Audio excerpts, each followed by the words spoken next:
We just sold almost everything we owned so we can world school with our kids. And I thought it would feel like freedom, but instead, I felt grief. And the weird part is, I feel totally the opposite.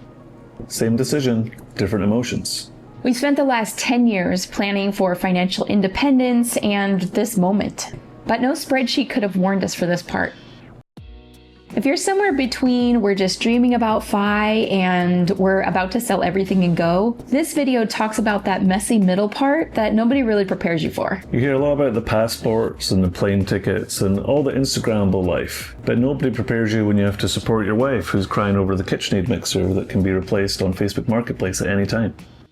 Practically, here's what this looked like. We started world schooling with our boys last spring by trying boundless life in Portugal. Our house back in the States sat empty while we lived in Europe for 3 months. Then we tried out Panama and Costa Rica. At some point along the way, we realized our house sitting there is just burning money. We could be using that house to actually fund our world schooling adventures. Our first instinct was what most people think. We'll rent a storage unit, a moving van, and we'll just save our stuff. When we got there and we started sorting through our things and thinking about what we actually wanted to keep, we realized that it was a minority. We ran the numbers on a rolling storage unit and then someday collecting it from that storage unit. That felt like we were paying to just stay stuck. An estate sale company came in, priced all of our items, advertised the sale. There was a huge line of people came to our home. Ultimately, that unlocked two things. One, we could now rent out our house and use those funds to go towards our world schooling adventures. Number two, we didn't have the burden of paying for storage and coming back and having to deal with that at some point in the future.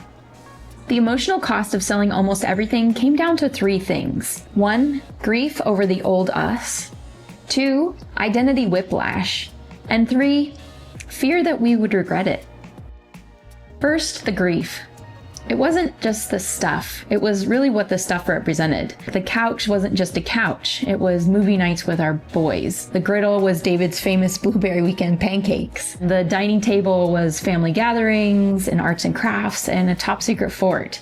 And while Heather's feeling all that, I'm thinking about the same items leaving the house and thinking, great, less burden, less weight, less to manage. I realized that many of these objects were memory anchors for me, and I had this fear that if the object went, then that memory would slowly dissolve with it.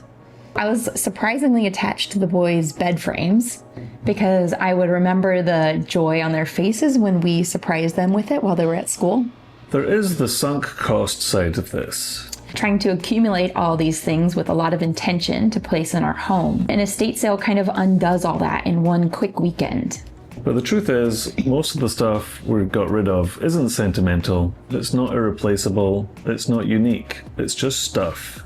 Having someone come in and unburden us from sorting and tidying and storing all that stuff was actually a relief to me. They're going to hand us a check, and I see that check as a future needs fund. For over a decade, our identity was homeowners, a rooted, stable family in suburbia.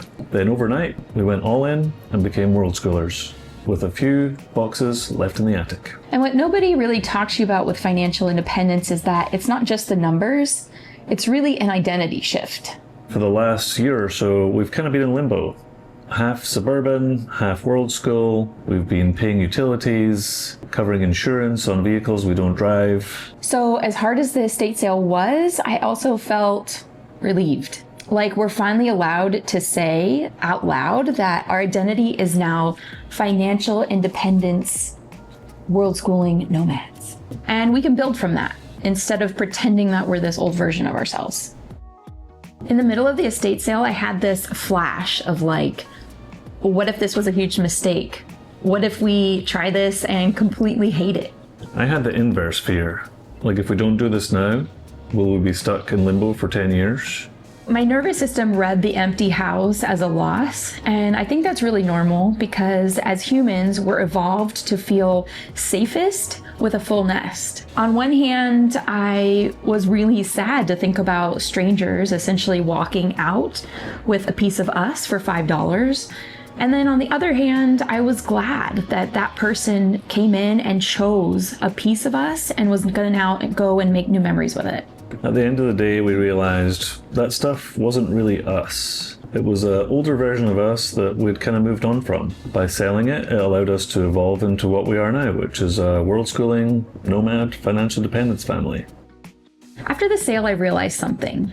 If someone offered every item back, the same couch, the same toys, the same dishes, but I had to give up Japan and Southeast Asia and this entire next world schooling journey, I wouldn't take the trade.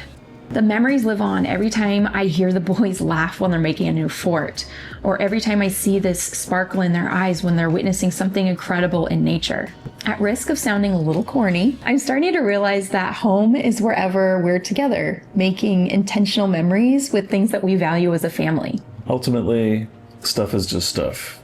It doesn't create the memories, we do. And that's what we've been doing this last year. We're just excited to create the memories with the boys and create the memories with each other. The memories are what last. The stuff can be replaced.